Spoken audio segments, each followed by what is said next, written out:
The path light still glows, the wine glasses weer the weer left, and the ocean keeps moving like nothing happened, yet two women are suddenly missing from the beer house. 1 minute, Lily and Sarah are right there on the stars. The next, the wood boards are empty, the homes are untouched, and everywhere looks exactly the same as before. No shooting, no broken glass, no footprints in the sand. Just the längste, a locked front door, and a back door cracked open to the night. Den Dickhardspass und die Leiden let on the floorboard put the keys back into the light. The night was supposed to be just another gathering. 3 friends, Lily, Emma, and Sarah, had rented the beach house for a weekend getaway. The salty breeze was mild, the waves caressing the shore as they always did, and the sky hung low, dotted with stars. For them, it was a chance to unwind, to laugh, to catch up, and to escape from the daily grind. But what started as an innocent weekend retreat would soon descend into a nightmare that would remain unsolved for years, a story that would be whispered in hushed tones, pass around in rumors, and eventually become a part of the town's dark history. The beach house was an old structure, built decades ago, with creaky floors and windows that rattled when the wind picked up. It had seen better days, but had a certain charm to it. The walls had witnessed countless stories, lovers, families, friends, and strangers. But this particular weekend, it would bear witness to something different, something unexplainable. The air was thick with anticipation. In the hours before the disappearance, everything seemed normal, even idyllic. The 3 friends cooked dinner together, talking and laughing, with the sound of crashing waves in the background. They had been close since childhood, their bond forged over years of shared memories and experiences. Lily was the artist, always dreaming, always seeing the world through a lens of possibility. Emma, the young mother, was a steady presence, grounded, practical, and caring. Sarah was the free spirit, always on the go, always looking for the next adventure. They were all different in so many ways, yet somehow they fit together like pieces of a puzzle. Around midnight, as they sat on the porch with glasses of wine, the conversation shifted. There was something in the air, something unspoken. They began to talk about their lives, about what had changed, what had stayed the same, and about things they had never said aloud before. There was a sense of vulnerability in the air, the kind that comes only in the dead of night, when everything feels more intense, more raw. Perhaps that's when the first crack appeared, when the fragile thread holding their normality together began to fray. But no one saw it. No one could have known. At some point, Emma went inside to use the bathroom. She left Lily and Sarah outside, talking quietly in the cool night air. The world beyond the beach house was swallowed by darkness. The ocean's roar too loud for anything else to matter. It was serene, too serene. As Emma returned, she looked at her friends, and something about them seemed off. They were no longer sitting on the porch. They were gone.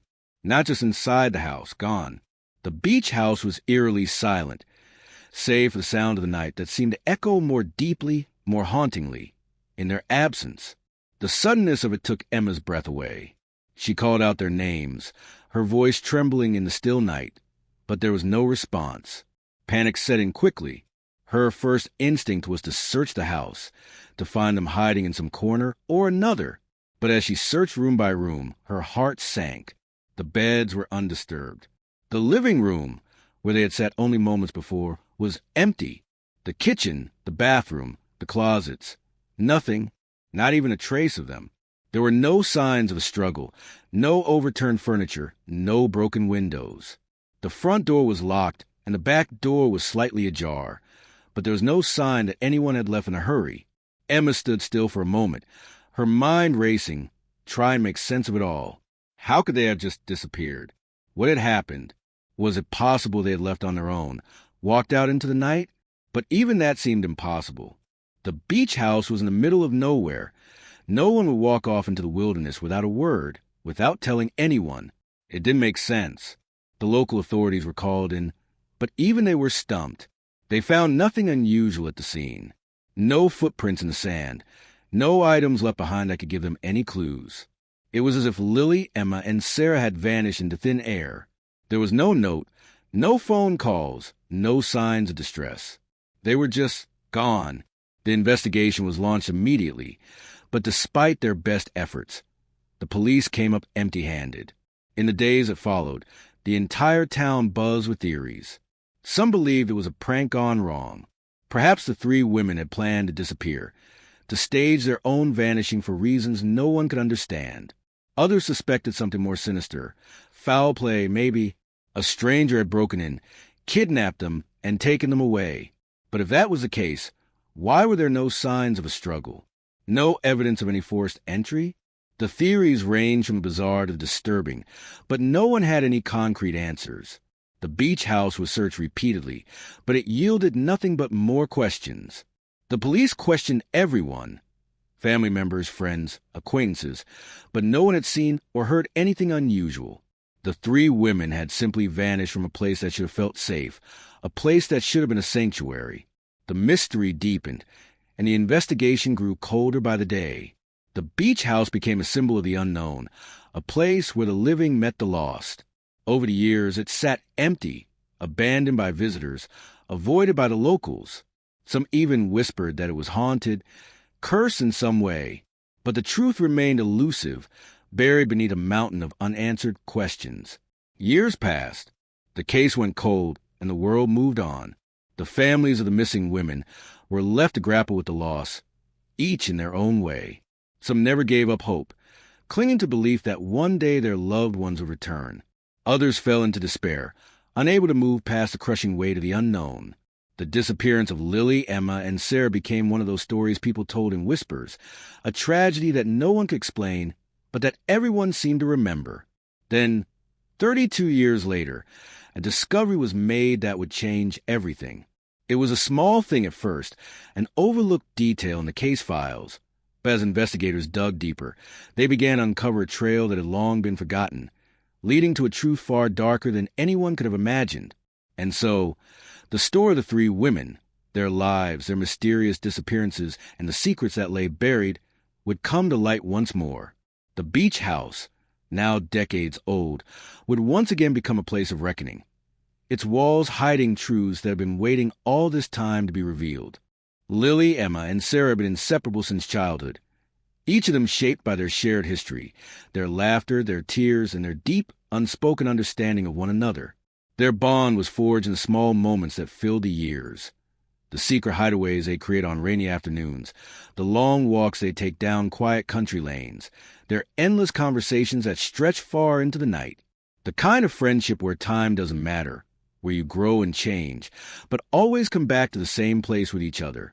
As much as they were different, there was a magnetic pull between them, a force that kept them close no matter where life had taken them. It wasn't just the shared memories. It was a way they'd always felt safe with each other, the understanding that no matter what happened, they'd never be truly alone. Lily had always been the dreamer of the group, her mind constantly swimming in a sea of creativity. She was the one who would sketch pictures of the ocean from memory, even though she couldn't remember the last time she'd been to the beach. Her dreams were vast and unfathomable, filled with art, poetry, and the hope that one day she'd create something that would touch the world in a way that mattered.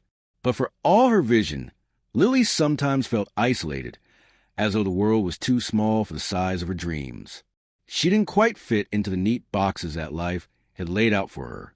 She was the one who had moved far away, leaving their small hometown behind in pursuit of an artistic life, chasing the kind of success that didn't come with clear instructions or a safety net.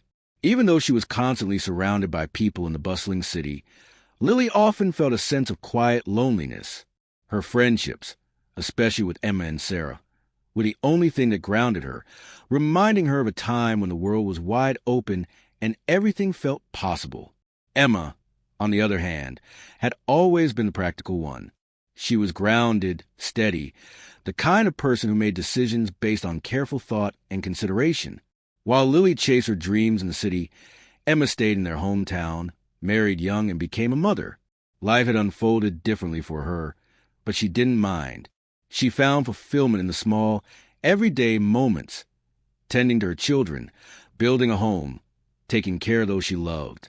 It was a kind of quiet contentment that Lily and Sarah sometimes envied. But Emma had her own struggles, one she didn't often voice. Being the anchor for everyone else, she sometimes felt like she was drowning in responsibility. Her dreams, too, had been put on hold for the sake of her family. And though she loved her children and her husband, a part of her longed for something more, something outside of the routine. It was easy to see Emma as the one who had it all together, but she was just as fragile as the rest of them. Then there was Sarah. Sarah had always been the wild card, the free spirit who couldn't be tied down by anything or anyone.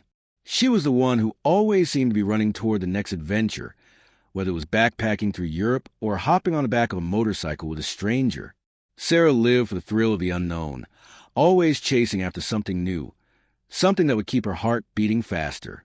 Unlike Lily and Emma, she didn't believe in the idea of a settled life, one filled with responsibilities and routines. Sarah was happiest when she was unburdened by the weight of expectations. Yet, despite her independent streak, she was always there when her friends needed her. She had a way of making people feel alive, as though life could be whatever you wanted it to be. But beneath that fearless exterior, Sarah carried a quiet sadness, one that even she didn't fully understand. She had never quite figured out where she belonged. The three of them, each with their own contradictions, had always come back to each other.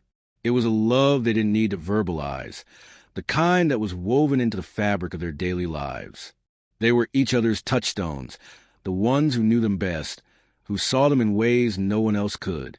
And as the years went by, they stayed close, even when life had taken them in different directions. Lily's art, Emma's family, and Sarah's restless pursuit of freedom had created distances, but their bond never truly fractured. They made time for each other, especially during those moments when they felt the need to reconnect. That was why this weekend, this simple retreat, had felt so necessary. They hadn't seen each other in months, and the opportunity to spend time together, away from the pressures of their individual lives, felt like a blessing. It was a moment for them to remember who they were before the weight of adulthood, of responsibility, had settled in as they arrived at the beach house. There was a lightness in the air, an almost magical sense of peace. The house, despite its age and creaky floors, had an undeniable charm. The smell of the ocean mixed with the scent of old wood and salt water. The rooms were simple, but they had a coziness that made the space feel like a sanctuary. It was as if the beach house had been waiting for them, waiting to hold them together one more time before they moved further apart. The night they arrived, they cooked dinner together, each of them taking part in the preparation, their laughter filling the kitchen. It was a kind of ordinary moment that felt extraordinary in the quiet rhythm of their friendship. After dinner, they sat outside, watching the waves crash against the shore, the sound of the ocean somehow more intimate at night, more haunting. It wasn't an unusual evening by any means. No one could have known that the simplicity of that moment would be the last time they would all be together. When Emma went inside for a few minutes, she thought nothing of it. She had left her friends on the porch, sharing a quiet conversation that felt like the continuation of a story that had been unfolding for years. But when she returned, it was to an empty porch. The two women who had been her closest friends were gone, and the house, once filled with laughter and warmth, now seemed cold and silent. It didn't make sense. She called out for them, at first thinking they were playing a prank, but when no answer came, panic began to set in. The hours that followed were filled with confusion, disbelief, and desperation. Emma searched every room, looking for signs of life, of movement, of anything that could explain where her friends had gone. But there was nothing, no footprints in the sand, no signs of struggle, no indication that they had left willingly.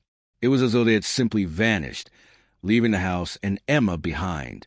She tried to make sense of it, tried to think logically, but the more she searched, the more the sense of loss settled over her. And as the hours stretched into a haunting night, she realized there were no answers, no clues, and no reason to believe anything was as it should be. The disappearance of Lily, Emma, and Sarah would haunt the town, the families, and the people who had known them for years. It was a mystery that refused to fade, an absence that left a deep, unhealable wound in the fabric of their lives. And though time would pass and the world would continue spinning, the question of what happened to them lingered unanswered, in the quiet spaces where memories and longing met.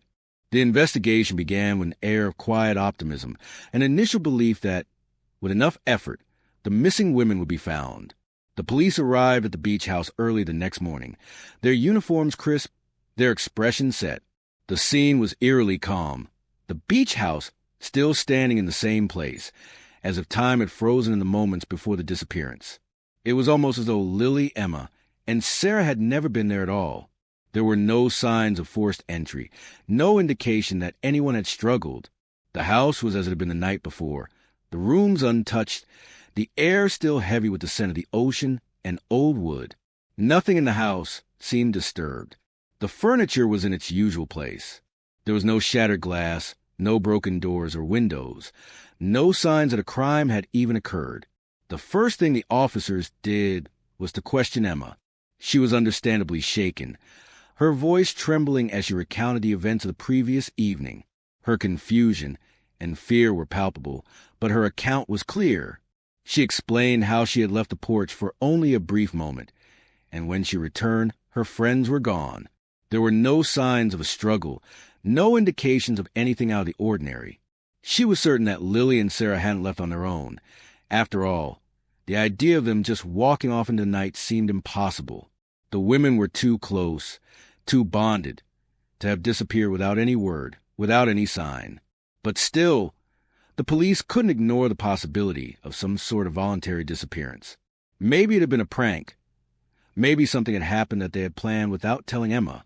But the more they listened, the more they realized that something far stranger was at play. The investigation began with a simple search of the house, and when that yielded no answers, they extended their search to the surrounding area. The beach, the dense woods beyond, even the nearby cliffs were scoured by officers and search dogs. Days passed, but nothing was found. The absence of evidence only deepened the mystery. No one could explain why Lily, Emma, and Sarah had simply vanished. No one had seen them leave. No one had heard anything unusual. The neighbors, who lived in the small homes along the beach, hadn't seen anything either. It was as though the three women had simply stepped off the face of the earth. It was in the absence of answers that the first cracks in the investigation appeared. As more officers arrived on the scene, a sense of frustration began to build. They had no leads, no suspects, and no solid evidence to work with. They began to question everything. Did Emma know more than she was letting on? Was she hiding something? Had there been a falling out between the three friends? Something that could explain their sudden disappearance? But Emma's account remained consistent, and no evidence of foul play was found. She was, as far as the officers could tell, genuinely confused, scared, and bewildered by what had happened. Over the weeks that followed, the investigation grew colder. There were no new leads, no breakthroughs. The beach house, once a symbol of friendship and memories, became a place of quiet sorrow, a grim reminder of the three women who had disappeared within its walls. For the detectives involved, the case became a puzzle they couldn't solve.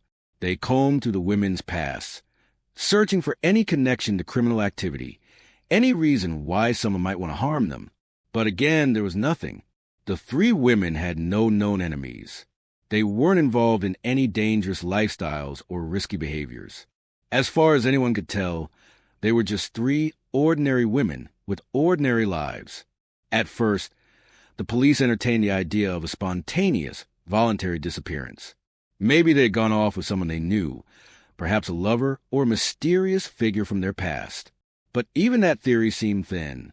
None of the women had left behind anything. No bags, no personal belongings, no signs that they had packed or planned to leave. The idea that they could just walk away without a trace, without leaving any evidence, seemed more and more implausible. The lack of physical evidence, no hair, no blood, no fingerprints, not even a discarded item, made it feel as though the women had simply ceased to exist in that house. They were there one moment, and the next, they were gone. It was almost as if they had evaporated into the night. As the investigation dragged on, the town became consumed with rumors. The whispers started small, locals wondering if the women had just run off, or they'd been caught up in something darker. Some believed it had to do with a secret love affair. Others wondered if there was something sinister lurking beneath the surface, perhaps tied to the isolated nature of the beach house itself. Theories of everything from cults to drug deals circulated, but none had any evidence to back them up. The investigation, at its core, was built on uncertainty. Everyone in the town seemed to have an opinion on what had happened, but no one had any answers. Detectives began to question those who had known the women, family members, friends, anyone who might have had insight into their lives. But the more they asked, the more they realized there were no obvious connections to any criminal activity. The families of the women were devastated, of course, but they, too, were just as confused as everyone else. They described their daughters as caring, loving, normal individuals. Nothing in their lives suggested that they were involved in any danger or that they had been planning to disappear. The family's pain was compounded by the sense of helplessness they felt in the face of the unknown. The local media picked up the story quickly, and soon the disappearance of Lily, Emma, and Sarah became the talk of the town. Everyone had their theories. Some said the women had been abducted. Others claimed they'd been involved in some sort of accident. The more people speculated, the more the mystery grew. But as the months passed, the case started to fade from the public eye. The town, which had once been consumed by the women's disappearance, slowly moved on. People returned to their daily lives, the whispers eventually becoming a quiet murmur in the background. Yet, for the families of the missing women, the pain never eased. It was a wound that wouldn't heal, a question that remained unanswered. The investigation slowed to a crawl. No new leads, no new evidence, no suspects. The case was marked as unsolved, filed away in the cold cases department, where it would sit for years, gathering dust. But even as time passed, the memory of those three women and the mystery of their vanishing lingered in the town's collective consciousness. It was a story that refused to die, one that haunted the families and anyone who had known the women. It was as though the beach house, with its empty rooms and quiet halls, had absorbed the mystery, becoming a symbol of something far deeper, a darkness that no one could explain or understand. And so the case grew cold. The investigation, once full of hope and possibility, faded into the background. But the mystery and the pain it caused would never truly be forgotten. As the months dragged on, the investigation into the mysterious disappearance of Lily, Emma, and Sarah began to lose momentum. But the questions remained. With no answers from the police, the local community started to take matters into their own hands. Whispers turned into rumors, and rumors became theories, each more bizarre and unsettling than the last. People who had known the women, and even those who hadn't, became obsessed with piecing together fragments of the case. They discussed the disappearance in hushed tones at the local diner, at the gas station, and on street corners. Every new piece of information, no matter how insignificant, became fodder for growing speculation. At first, the rumors seemed harmless enough. Some said that perhaps the women had run off, tired of their lives, looking for an escape. They painted pictures of Lily, the artist, heading to the city to chase some new, unspoken dream, of Sarah disappearing with a lover, or perhaps a stranger she had met on one of her adventures.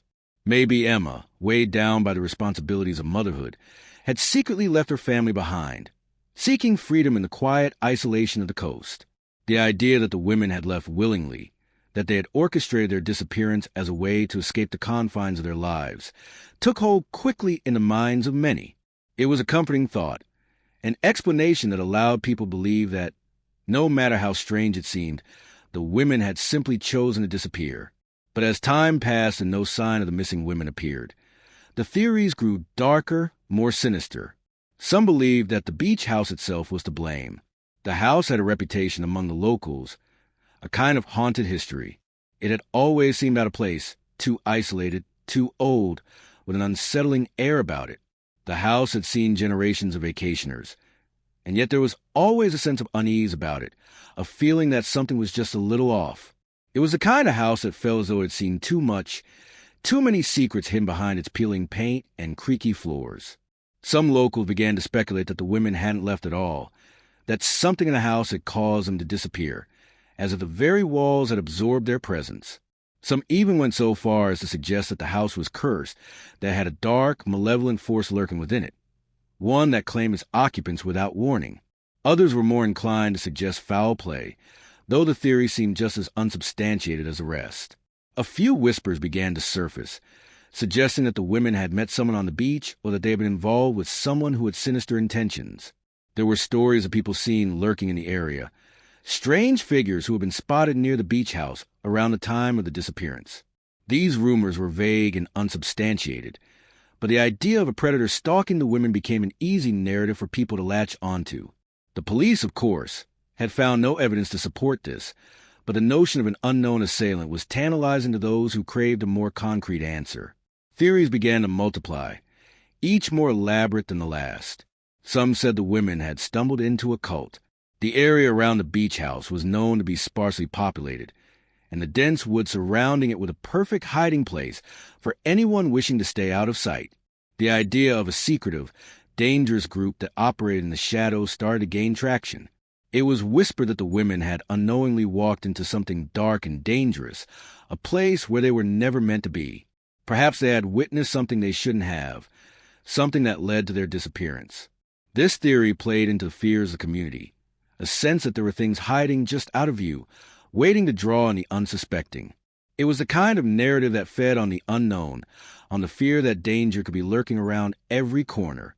Meanwhile, the police continued their investigation, though their efforts seemed increasingly futile. With every theory that surfaced, the weight of the case grew heavier. Detectives sifted through the rumors, separating the wheat from the chaff, but the lack of any real evidence left them with little to go on. They began to look more closely at the women's past, hoping to find something, anything, that might explain their sudden disappearance. They questioned friends, family, and even co-workers. They searched through old relationships, past acquaintances, anything that might provide a lead. But the deeper they dug, the more they realized just how little they knew about the women's lives outside of what had been shared in the public eye. They were, to an extent, just as much a mystery to the people around them as they were to themselves. Each new interview revealed only more contradictions, more confusion. Emma had always seemed like the picture of stability, yet there were whispers of tension in her marriage, unexplained disagreements that, to some, hinted at a fracture in her otherwise perfect life. Sarah, the wild card, had never been easy to pin down. She had traveled, seen the world, and lived life on her own terms. Could that have led her into danger? Could her free-spirited nature have drawn her into something more sinister? And Lily, the artist, had her search for meaning, for something more, taken her too far into the unknown? Still, no solid answers came. No new information came to light. And as the months turned into years, the mystery of their disappearance began to fade into the background. The case was labeled a cold one, filed away in the back rooms of the police station. But even as the investigation lost steam, the rumors kept circulating. People couldn't stop talking about it, speculating about the women's fate, wondering what had really happened. The beach house remained empty, a silent monument to their disappearance. It became a place of ghost stories, a location whispered about in the same breath as local legends and folk tales. No one ever went near it for long, and the few that spoke of an unsettling feeling that hung in the air, as though the house itself was somehow still waiting for something. The media picked up on the story in fits and starts, occasionally running a piece about the missing women, but as time went on, it became more of a curiosity than a major news event. In a world constantly moving forward, the case began to feel like a distant memory, something that was best left unsolved, a mystery without any real answers. It wasn't that people had forgotten. It was just that there were too many other stories to tell, too many other mysteries to solve.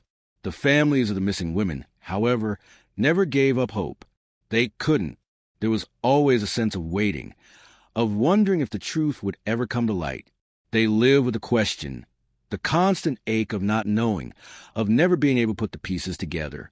And for those who had known them, who had loved them, the disappearance of Lily, Emma, and Sarah became a wound that never healed, a question that gnawed at the edges of their lives. As the years passed, the rumors continued to evolve. What had happened to the women? Had they left by choice, or had something darker occurred? No one could say for sure, but the speculation, the endless what-ifs, kept the mystery alive in a way that no answer ever could. The town and the families would never stop searching for closure, even if that closure never came. Years passed, and the mystery of the disappearance of Lily, Emma, and Sarah seemed to sink further into the past, like an unsolved puzzle gathering dust. Yet, just as the case began to fade from public memory, a breakthrough emerged, a small, seemingly insignificant discovery that would turn everything on its head. The discovery, while not much at first, would prove to be the key that unlocked a series of revelations. A letter had been found, hidden in a compartment beneath a floorboard in the beach house, a place that had been previously overlooked in all the earlier searches. It was only after the house had been abandoned for years and the dust had settled thick over everything that a team of fresh investigators had the idea to go over the property once more with a methodical eye. Something told them they might have missed something important, something that had been overlooked in the frenzy of the initial investigation. The letter itself was a strange thing. Its paper was yellow with age, its edges frayed as though it had been tucked away for far longer than the years it sat hidden under floorboards. Its contents were cryptic, the handwriting slanted and uneven, as if written in haste. The words on the page didn't make immediate sense to anyone who read it, but to the investigators who combed through the case files, the discovery felt monumental. Whoever had written this letter seemed to have known something about the women's disappearance, something that hadn't been known before. There were references to the women, their names slipping onto the page with chilling familiarity, but the rest of the words were vague, disjointed, and filled with strange, almost paranoid ramblings. It was a letter that spoke of secrets, secrets that had been hidden, secrets that had led to something terrible. Yet it said nothing concrete, only enough to make the reader question everything they thought they knew. The content of the letter itself suggested a possible connection between the disappearances and something far larger than anyone had originally imagined. It was as though someone had been watching the women long before they had even stepped foot in the beach house, as though their every movement had been observed. The letter hinted at a pattern, a series of strange coincidences, and references to events that had never been connected in the investigation before. The more the letter was analyzed, the more it became clear that this was not the work of a single person or a random crime. It was something planned, something orchestrated. Whoever had written this letter had known, in some unfathomable way, that the three women were destined to disappear. The chilling reality of this revelation was that someone had been laying the groundwork for their vanishing long before they ever stepped into the house that fateful night. But the letter raised more questions than it answered. Who had written it? Was it someone close to the women?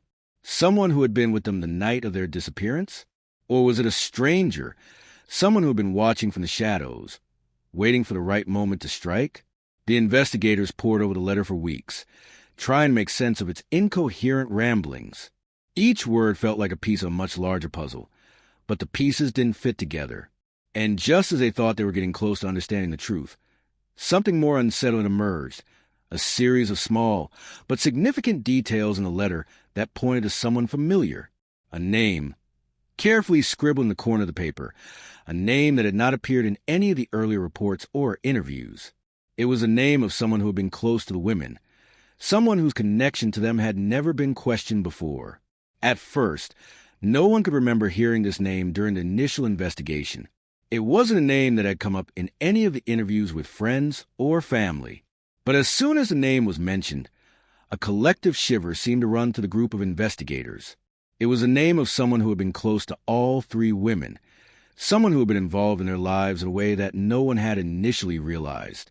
A longtime acquaintance of Sarah, a former classmate of Lily, someone who had spent time with them in the months leading up to their disappearance, but who had never really seemed to stand out in the investigation. The investigators began to dig into this person's past, try to uncover what, if anything, could link them to the case. It turned out that this person, who had remained relatively unknown to the families and to the public, had a history that was far darker than anyone had suspected.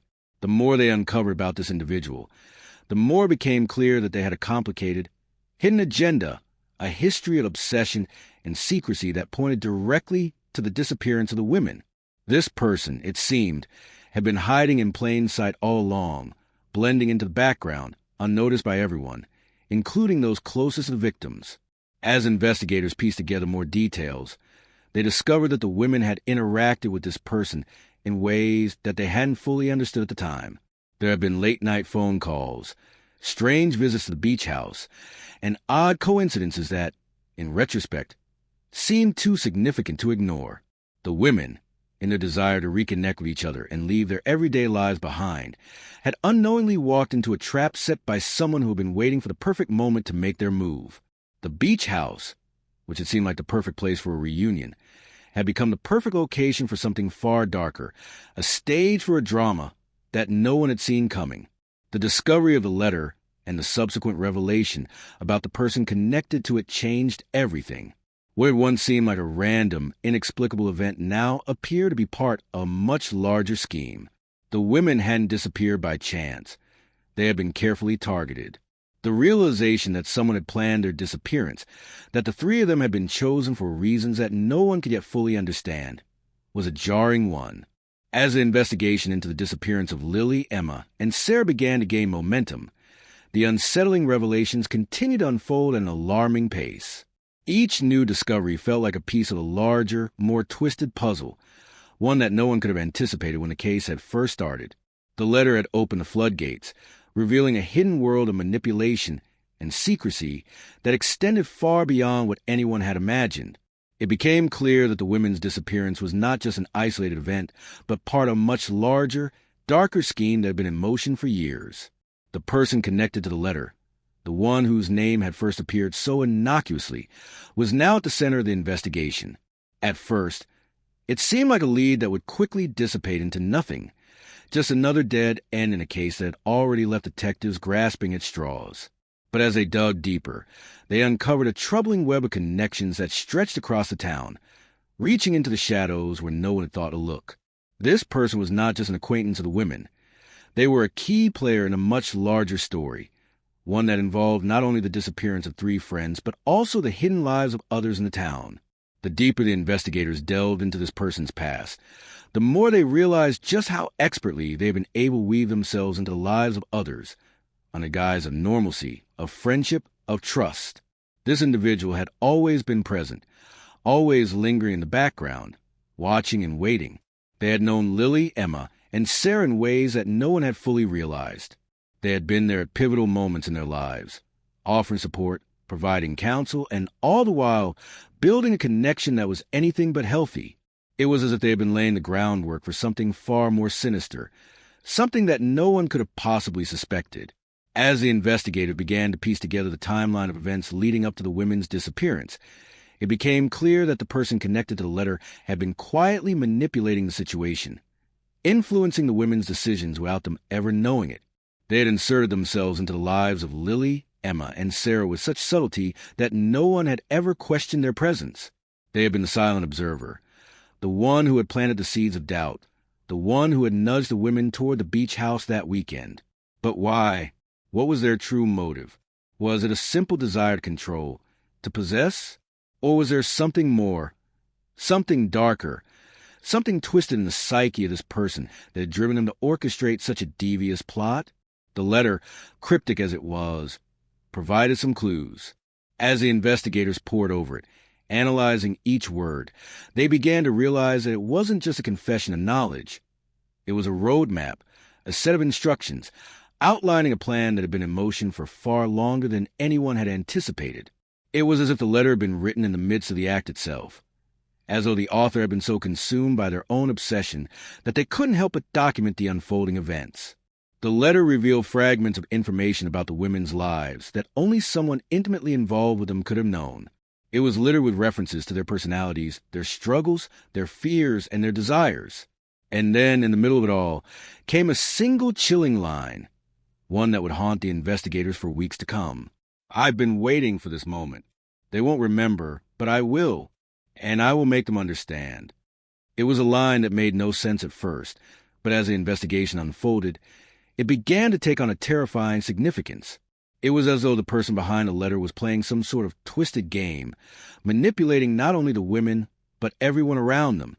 The more they uncovered, the more it became clear that the disappearance of Lily, Emma, and Sarah wasn't about them at all. It was about the person who had been watching them from the shadows, the one who had been pulling the strings from behind the scenes, orchestrating a slow, methodical plan that had been years in the making. The search for this person took the investigators down unexpected paths, revealing connections to other individuals who had been unknowingly involved in the plot. People who had once been considered innocent bystanders now appeared to be complicit in some way. It was as if the entire town had been touched by this person's influence, their reach extending far beyond what anyone had realized. And as the investigators connected the dots, They began to uncover a disturbing pattern, a pattern of obsession, control, and manipulation that had been festering for years.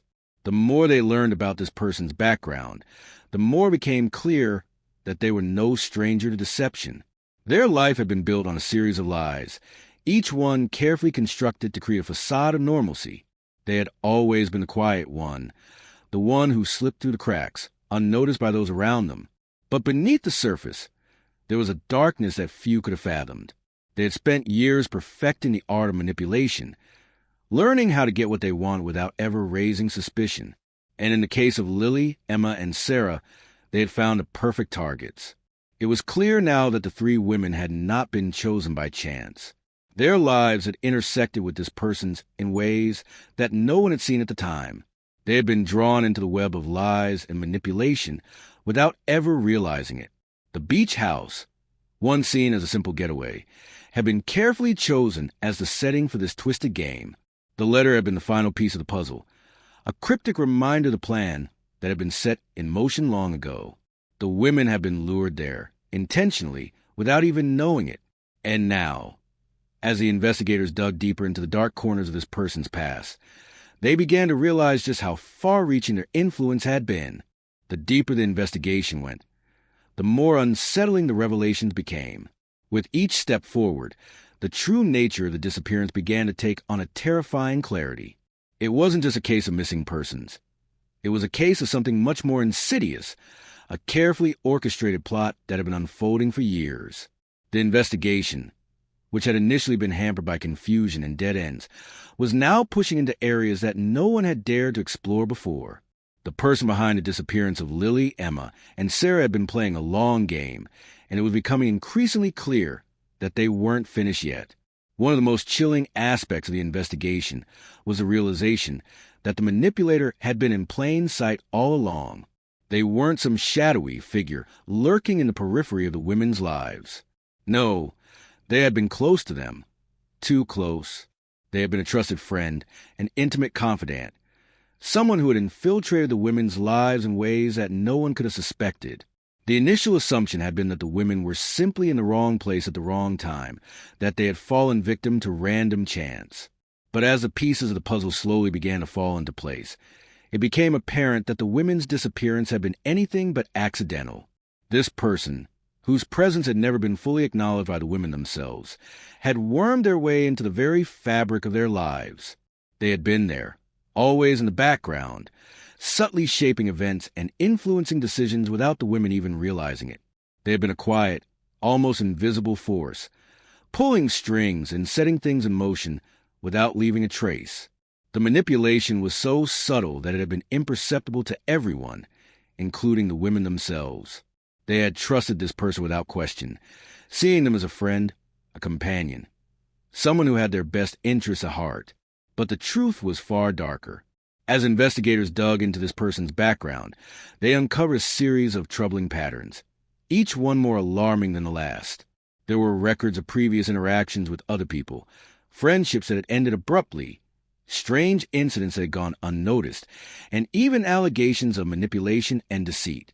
It became clear that this wasn't the first time this person had used their charm and influence to control others.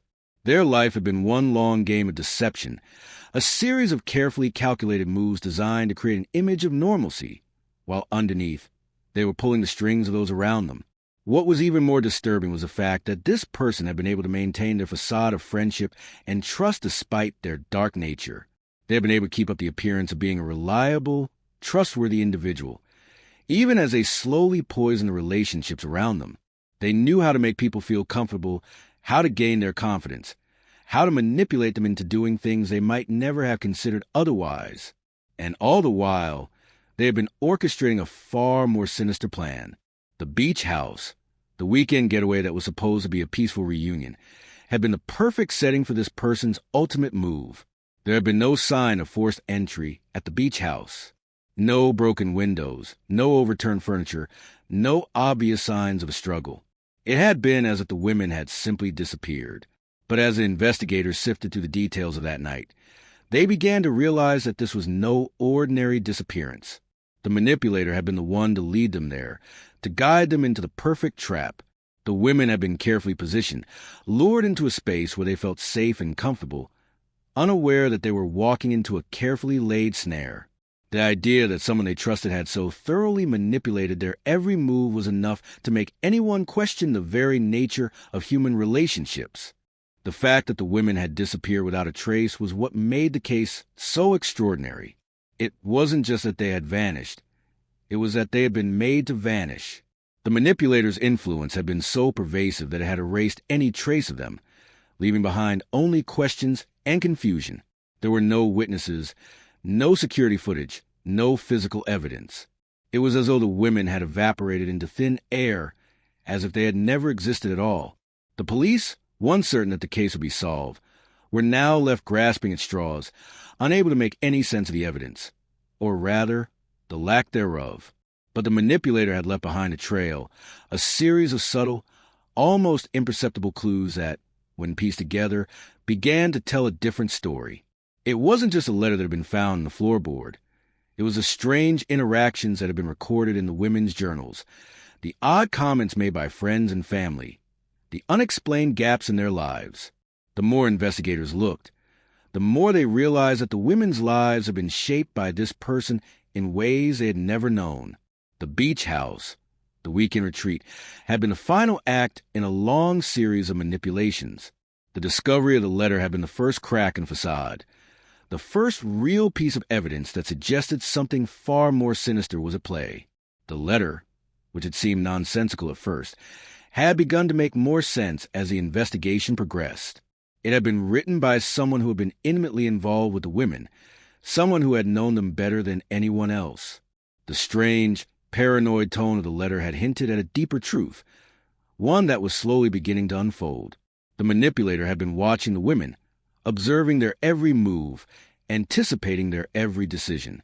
The letter had been a record of the final stages of their plan, a twisted confession of the lengths to which this person had gone to control and influence their lives. As the investigators pieced together the timeline, it became clear that the women's disappearance had been the culmination of years of careful manipulation. The manipulator had known that they would come to the beach house. They had known exactly what would happen when the three friends reunited. It was as if they had been waiting for this moment, waiting for the perfect opportunity to make their move. And when the time came, they had struck without hesitation. The women had trusted this person completely, and that trust had been their undoing. The investigation, which had seemed so hopeless in the beginning, was now gaining new momentum. The pieces were falling into place, and the truth was beginning to take shape. But as the investigators closed in on the manipulator, they realized that the case was far from over. The disappearance of Lily, Emma, and Sarah was only the beginning of a much larger story, one that was far more complicated and dangerous than anyone had realized. The manipulator, it seemed, was just getting started. The fear that had gripped the town now extended beyond the disappearance of three women. If this person had been able to control and manipulate the lives of those closest to them, who else had they targeted? The investigation had taken a dark turn, and now there were even more questions than answers.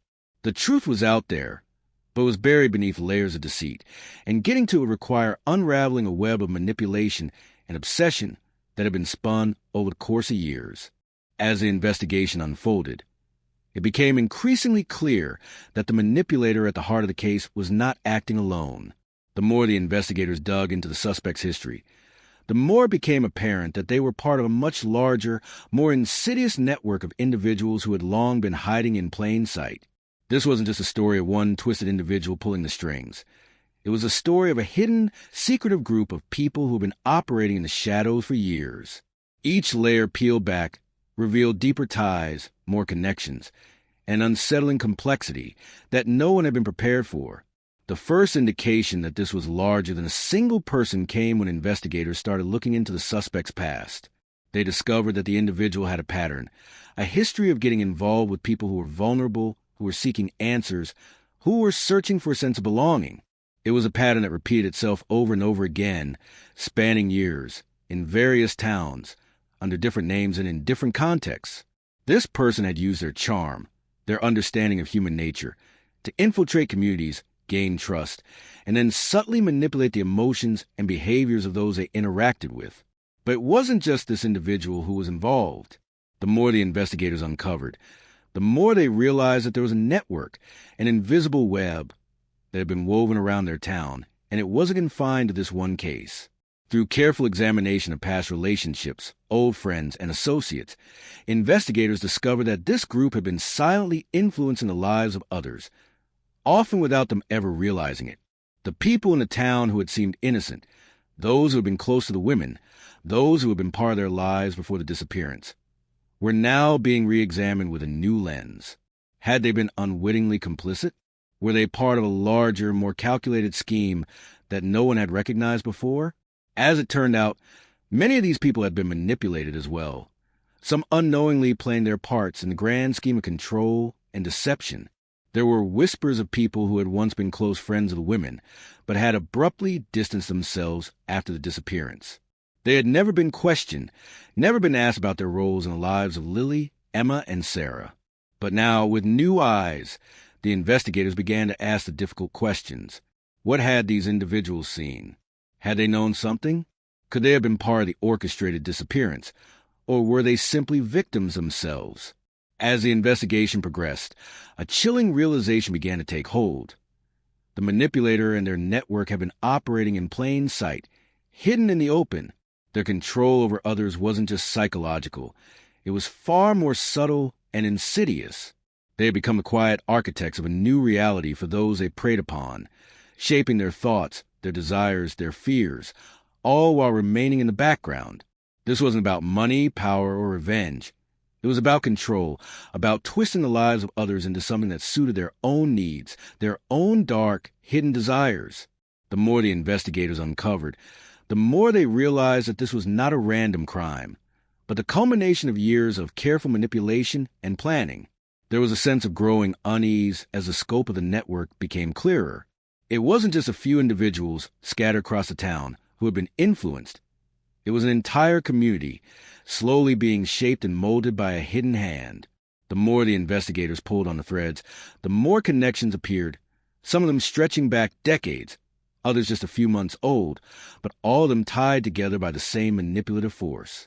It was as if the town had been living in a state of quiet submission, unaware of the strings being pulled behind the scenes, unaware that their actions and choices had been influenced by people they thought they knew. The more the investigators learned, the more they understood that the manipulator's goal was not just to disappear Lily, Emma, and Sarah. It was to disappear them from a narrative of the town itself. The women had been chosen not just because they were vulnerable, but because they were symbols of something the manipulator wanted to erase. Innocence, friendship, trust. They had been the perfect targets because they represented the kind of connections that the manipulator could never have for themselves. They were the people who had always been able to rely on each other, who had created a safe space in a world that felt uncertain and unpredictable. And that, it seemed, was what the manipulator wanted to destroy. What was most disturbing, however, was the realization that there were others like them, other people hidden in the shadows of the town, watching, waiting, and ready to act when the moment was right. The manipulator had become a part of a much larger, organized effort, one that sought to control and shape the lives of others, slowly, methodically, until there was nothing left but a shell of the life they had once known. It was a chilling thought, one that suggested that no one in the town was truly free from the influence of those who had quietly taken control of their lives. The investigation had now taken on a new urgency. No longer was it just about the disappearance of 3 women. It was about uncovering the full extent of the network, about understanding the true reach of the manipulator and those who had aided them. The question was no longer just about what had happened to Lily, Emma, and Sarah. It was about how deep the roots of manipulation went and how many other lives had been affected. Investigators began to dig into the histories of others in the town, examining their relationships, their connections, their backgrounds. It was a painstaking process, and many of those who had been involved were unwilling to speak out. They had been manipulated, yes, but they had also been complicit in the silence, in the perpetuation of the facade that had been built around them. As the investigation reached its boiling point, a breakthrough finally came. The investigators managed to track down a former member of the manipulator's network, someone who had been a part of it but had broken free. This person, terrified and hesitant at first, began to provide the missing pieces of the puzzle. They spoke of how the manipulator had used psychological tactics to control others, of how they had carefully cultivated relationships with vulnerable individuals and slowly drawn them into a world of secrets and lies. They explained how the network operated like a cult, with the manipulator at its center, pulling the strings, controlling the narrative. It was a revelation that sent shockwaves through the entire investigation, and it became clear that the disappearance of Lily, Emma, and Sarah was only one small piece of a much larger and more disturbing story. The manipulator's grip had extended far beyond the three women, and it was now clear that the town itself was a victim of the very same manipulation. The investigation had entered a new phase, one that was darker and more complex than anyone had anticipated. The question now was not just what had happened to the women, but what other horrors the network had been hiding, and how much longer they could continue their twisted operation. The manipulation had been deep and pervasive, but now the truth was beginning to come to light. It was just the beginning of a much larger battle, one that would reveal not just the darkness of a few individuals, but the disturbing reality of how deeply someone could control the lives of others. As the investigation moved forward, it became clear that there was no easy resolution, only the slow, painful unraveling of a long-held secret. The truth, as always, was far darker than anyone had anticipated. As the investigation grew deeper into the network of manipulation, the unsettling nature of what had been uncovered began to take root. The more they learned, the more it seemed as if the town itself had been nothing more than a facade, a carefully constructed illusion of normalcy built on a foundation of control, secrecy, and deception. The network that had pulled the strings of Lily, Emma, and Sarah was not just a collection of isolated individuals. It was a system, an organized web that had infiltrated nearly every corner of the town. It was not just a manipulator at the center of it all, but a group of individuals who had slowly cultivated the power to control the lives of those around them. For the women Lily, Emma, and Sarah, the disappearance was just a culmination of years of covert manipulation. But for the investigators, it became a reflection of something much darker, something that stretched far beyond the three of them. The manipulator's influence had been quiet, almost invisible, for years, and the true depth of it was only beginning to reveal itself as they connected the dots. It was clear that the manipulator's primary goal had been to control the women, to own their decisions, and ultimately, to remove them from the equation altogether. But now the question was no longer just about what had happened to them. It was about what other lives had been similarly influenced, shaped, and controlled by the unseen hand pulling the strings behind the scenes. With every revelation, the investigation began to feel like something much larger than a typical missing persons case. It felt like a battle for the truth itself, a fight to expose the invisible forces that had shaped the lives of countless individuals. The investigators found themselves pulling at strings that seemed endless, revealing new layers of manipulation and deceit with each passing day. It was not just about uncovering what had happened to Lily, Emma, and Sarah, but about understanding how the manipulator's influence had spread, and whether or not anyone in the town had been unaffected by it. The deeper they dug, the more it seemed as though the manipulator's power extended further than anyone had imagined. The case had now taken on an almost surreal quality. People who had once been considered innocent bystanders were now being reevaluated. Friends, family, even strangers, everyone had become a suspect. Those who had seemed unaffected, untouched by the chaos surrounding the disappearances, were now under scrutiny. It was a troubling thought. How many people in the town had been manipulated? How many of them had been pulled into this web without ever realizing it? And how many were still under the manipulator's influence, still living in the shadow of someone who had controlled them for so long? The women's friends and families, once so hopeful and determined to find answers, were now left questioning everything they knew about the people they trusted. The investigators had to tread carefully, for every new revelation had the potential to shatter not just the truth of what happened to the women, but the fragile reality the town had built for itself. As more individuals were drawn into the investigation, the divide between those who wanted to believe in the inherent goodness of their community and those who had seen the truth began to grow. Those who had been close to the women struggled to accept the possibility that they had been manipulated, that their relationships had been nothing more than pawns in a larger game. The investigators, now fully aware of the scale of the network, started focusing on unraveling the more complex dynamics of the system.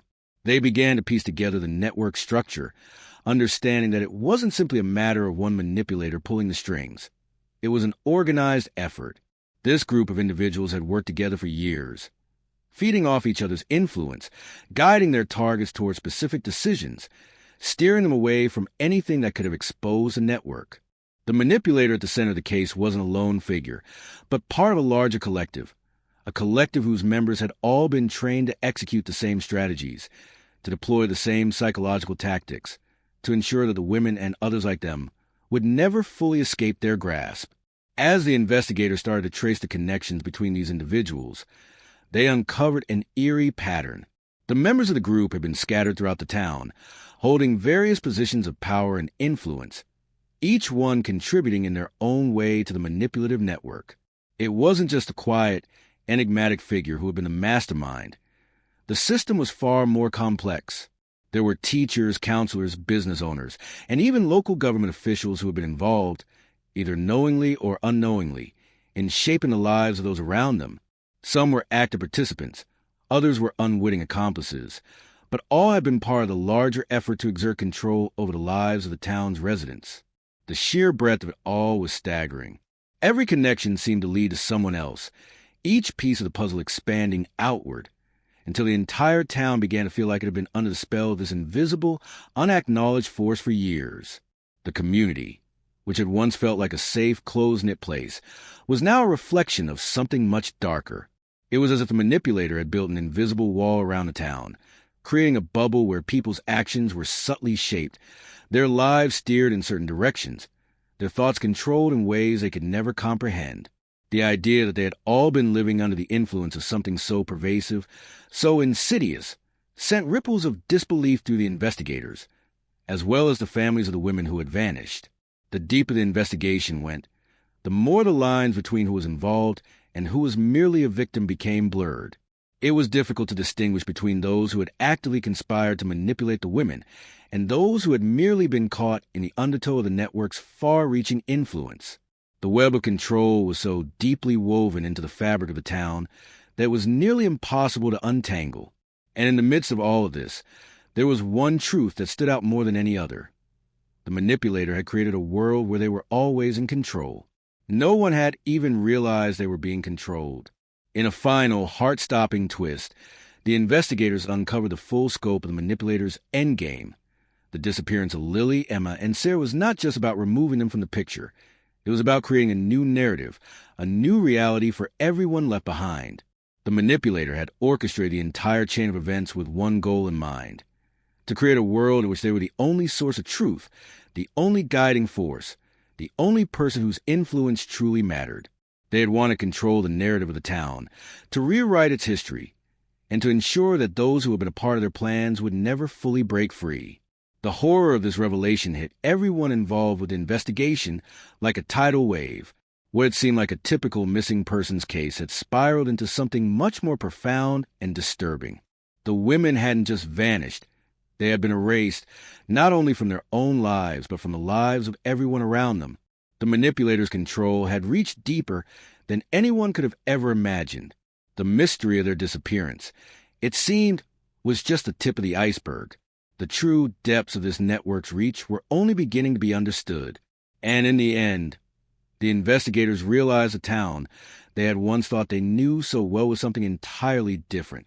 It was a place built on illusions, where the truth had been twisted and bent, manipulated into something unrecognizable. The question now was no longer just how the women had disappeared, but how deep this hidden world went, and who, if anyone, would ever be able to escape its grasp.